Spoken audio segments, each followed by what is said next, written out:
What's up, fiends? Alucard here, and boy, do I have a doozy for you today. This is without a doubt one of the worst movies ever made, and I am going to attempt to review it. Stay tuned.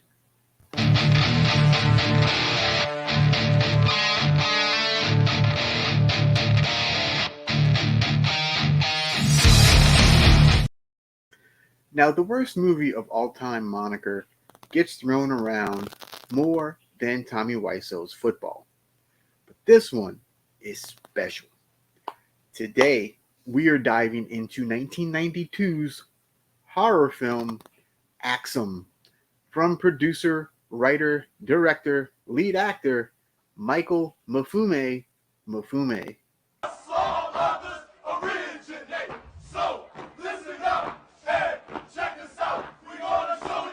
He's so bad that his nickname is just his surname spelled phonetically. So, how does one review a movie so bad? I can't even tell you any character's name. I don't know, but I'm going to give it a try. And fair warning, there will be full spoilers. So, Axum starts out with an opening text with so many grammatical and spelling errors, it'll make your head spin. After pausing the screen, which I had to do because the length of the text on the screen is about 2 seconds, I believe it's explaining that a mean and cruel townsman killed his family and then himself with a shotgun, and the body of his mentally ill son was never found. There's a legend that the son will return in 13 years to revenge his family deaths. So he's going to kill his father? Wait, the father killed himself already. So what? What the? This is just a text scene, by the way. It can only get better from here, right? Right? I will do my best to describe this monstrosity of a film. We start out at a party where the dialogue of the main characters are drowned out by all the background partiers. Again, I have no idea what anyone's name is, and no one is ever addressed in the movie, so I'll have to describe what they're wearing, I guess. Oh, and they change their clothes like every other scene, so this is going to be even more fun to explain. So we can somewhat hear that the guy wearing the Mickey Mouse jacket invites a bunch of his friends up to his grandfather's old house in the woods for a weekend getaway. The friends get excited and start talking over one another, arguing whether to leave at 1 or 2 in the afternoon. But at the end, one of the ladies claims, "I'll drive." I'm so glad that part was nice and clear. The next scene brings us to an old decrepit looking house where a guy in a flannel top enters wielding a tiny hatchet. There's an old man muttering to himself, and he sees the flannel guy. So he very slowly, goes to grab a pistol and proceeds to carefully load it. Very, very slowly. Meanwhile, flannel guy creeps in from about 4 feet away and pushes the old guy into the closet, presumably killing him with the hatchet. We fade to black. Oh, good. Is this movie over already? Ah, damn, there's still like an hour left. All right. So then we're greeted with inexplicable footage of the Morgan State University step show and the opening credits. To pad out the runtime, we see no less than 3 different step teams doing their thing. These by far are the most talented people in the movie. Oh, and then I mentioned this has nothing to do with the movie at all. And I also think it was perhaps stock footage from the university because the film stock is a little bit better than the rest of the movie. So after all the dancing, we see an MC trading Yo Mama jokes for 5 minutes with a captive audience, complete with references to MC Hammer and the Gulf War. So this is probably the most 90s thing you'll ever see. Luckily, most of the audience is inaudible, but they sure do seem to be having a great time. However, we do get introduced to the greatest DJ name of all time. Featuring DJ Double Cut Master, Slice 'em up, Dice 'em up, OG, my man, So Nice, J Nice, and the other DJ Pope. We switch back to our story as the group of about a dozen people arrive at grandfather's house. Hey, wait, I think this is the house where the flannel guy killed the old guy. One of the girls proclaims she's hungry about 10 times before one of the fellas steal her wig and runs off. Fade to black. Oh God, we're still going, aren't we? All right. Two drunk guys who we never see again come stumbling out of the woods, bumbling about some 6'9" guy and a bottle of alcohol. Then they run off Benny Hill style, and we actually hear the director yell, "Cut!" Fade to black. So now we cut to Mickey Mouse jacket guy, and he's walking in the woods with one of the girls when another girl joins them to chat. The girls talk about how the new girl's boyfriend is cheating on her, and we cut like in mid-conversation. Later, the whole gang gets together and eats dinner, complete with talk of, raucous insults, getting busy, and the world's longest, lamest joke. This joke goes on, it seems like forever, but I think it's only 2 or 3 minutes, but it seems like it goes on longer. The characters are all hooting and hollering and laughing it up, just having a blast. Then we jump to the gang gathered at a stone wall in the middle of the woods with a hip-hop song playing. It's an utterly pointless scene. We fade to a black and white flashback scene involving 4 kids standing in the field talking about God knows what. They aren't close enough to the camera mic to make anything out. Again, all the audio they used, I think, was through the camera microphone. So you can barely hear anything. So then the flashback goes to a man with a shotgun, and he shoots a woman sleeping, and the blood splatters kind of in the wrong direction. Like, you shoot this way, and the blood went that way. It's great. He then shoots what I assume is 2 kids in separate beds, then turns the gun on himself. We see the 4 kids gather around the stone wall that the current day gang was hanging out at. So I guess it wasn't pointless? I don't know. We then come back to the present where the Spike Lee looking guy approaches one of the girls but gets blown off. We then meet 3 travelers, 1 black guy, 1 white guy, and a white girl. And they all run out of gas. They jump out the car and they start bitching at each other. We cut back to Spike Lee making out with another girl in a bathtub. This is all, yeah, what? The next morning, the gang gathers for breakfast, bragging about whom they all slept with. Then we cut back to the 3 travelers with the 2 guys going searching for a telephone to use because their car's broken down.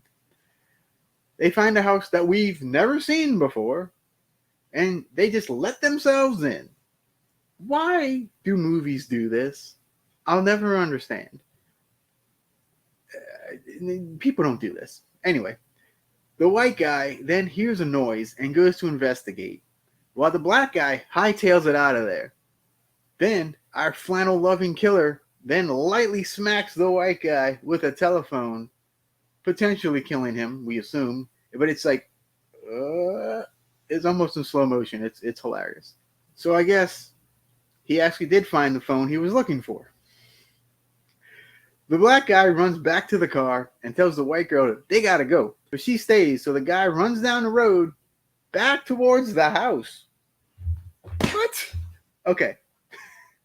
So back at Grandpa's party house, one of the guys goes to urinate. And we watch the entire thing. Yep. Anyway, Mr. PP sees the traveler guy running around the property, and he informs everyone about the incident. Then we go back to Spike Lee getting it on with a girl in the woods near the stone wall. We fade to dinner as a scream from outside lures all of them away, minus one. And it's this this dude sitting there playing a Game Boy. Not a care in the world. Freaking hilarious. And so 90s. So Spike Lee and his lady friend run back inside, and apparently Spike's hand is bleeding, or his forearm or something. Everyone freaks out, screaming, going crazy, while the front door slides open, and the white dude that got hit with the telephone, his body kind of falls inside of the house. Again, what? Okay. How is that even possible? I don't know.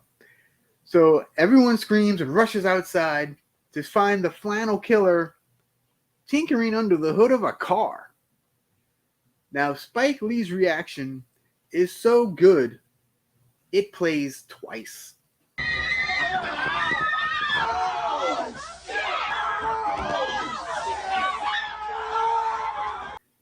The gang runs back inside, making sure to look directly into the camera as they freak out even more.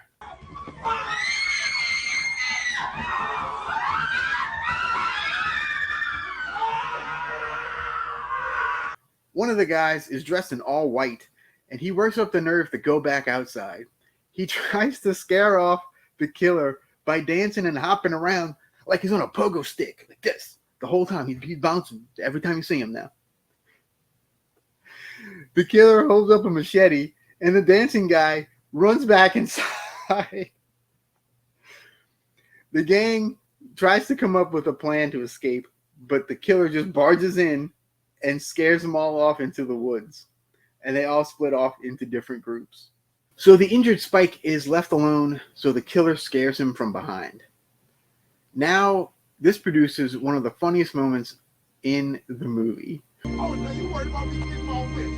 You just worried about me getting my wish in the truck. You worried about me getting my wish. Oh, ah!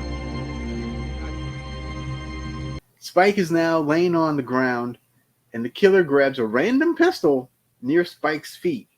So the killer makes his way back to the house, killing a girl with a knife to the face. It's one of those like party gags that you buy at like Spencer Gifts. Yeah, it's hilarious. Then we suddenly cut to the white girl, and she's practically tripping over every step she makes. And of course, the killer goes after her. Now we cut to another guy and girl, who I'll call them car guy and car girl. They're ecstatic because they actually find a car in the middle of the woods. However, they proceed to argue whether or not it's really a car. Well, what? Oh my God, this movie. So now we cut to the dancing guy and a girl dressed in blue, and they're running through the forest and they're tripping on everything in sight. The blue girl leaps out of frame and runs across the clearing.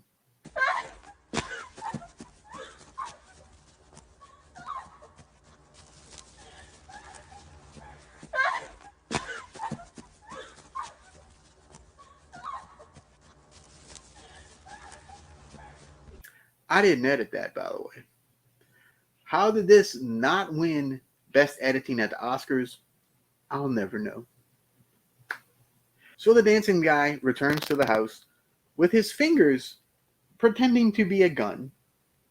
I shiz you not. Spike Lee then shows up. Yay, he's not dead. And proceeds to pull a sheet over himself to hide. He's the smartest person in the movie. And my new hero. Blue girl then returns as well. And dancing guy opens the closet to find the old grumpy man from the beginning of the movie with a hatchet in his head. He takes the old guy's gun and then tells Blue girl to stay outside. Great plan. There's a killer outside and a killer inside. There's no safe place. The killer then kills a couple more people, even using the gun he picked up at one point.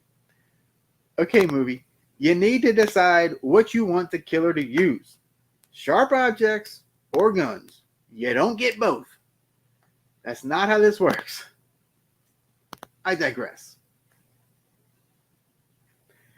The killer scours around for more victims as he happens upon a chair with a lumpy white sheet on it. But it's enough to make him move on. Out of sight, out of mind. Again, Spike Lee, smartest person in the movie.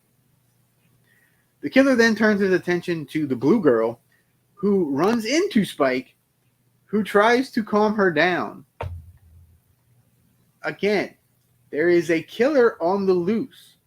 Why are you trying to calm people down? Anyway, they manage to escape when the killer knocks himself out. So then we cut to Dancing Guy and Blue Girl as they are attacked by the killer. Blue Girl escapes while Dancing Guy shoots at the killer a few more times with the real gun, not the fake one. The remaining survivors meet up at the car that may or may not be a car, and lo and behold, it doesn't start. Go figure. They discover the car is missing a battery. Somehow, one of the guys knows where there's a battery in the woods. That's awful convenient to know where a random battery is in the woods. Anyway, he goes searching for it, and the rest of the gang scatter at the sight of the killer.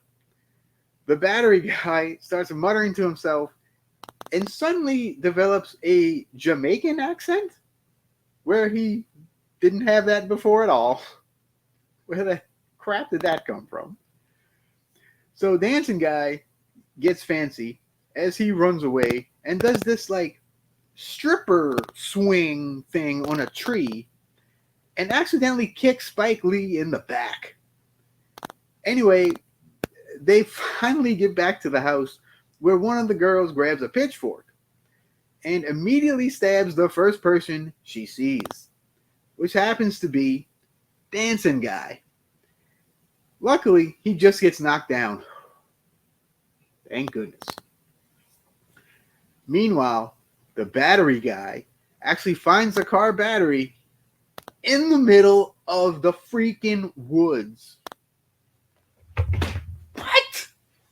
Okay. Back at the house, the killer throws a small trinket to Dancing Guy. Now, I have no idea what this thing is, but it seems to be some sort of peace offering, perhaps? Anyway, the killer wants the violence to stop. Pitchfork Girl then rams the pitchfork into the killer's gut, and they all run out the back door. Dancing Guy returns, however, to put a few more bullet holes into the killer. But wait, he's not dead. Do I smell a sequel? Congratulations, you just made it through Axum. Before watching this, I had never even heard of this thing. I just happened upon it on YouTube, which I will gladly leave the link in the description box so you can suffer along with me. Enjoy this cinematic masterpiece. Yes.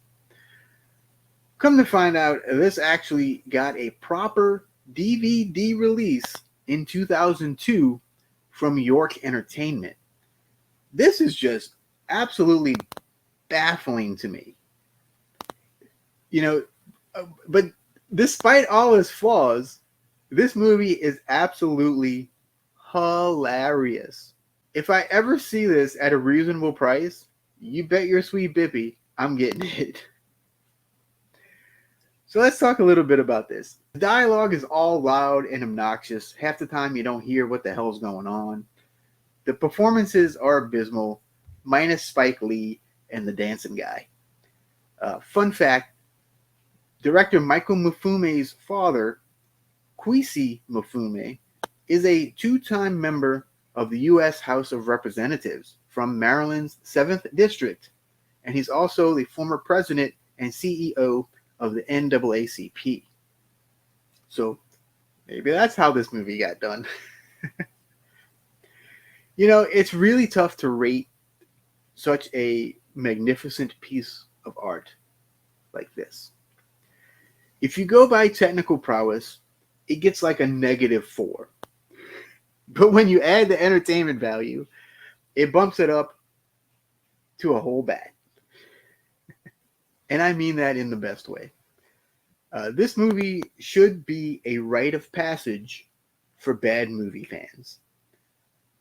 A lot of folks will see just how incredibly bad it is, but others like myself see nothing but pure joy in all its ridiculous glory.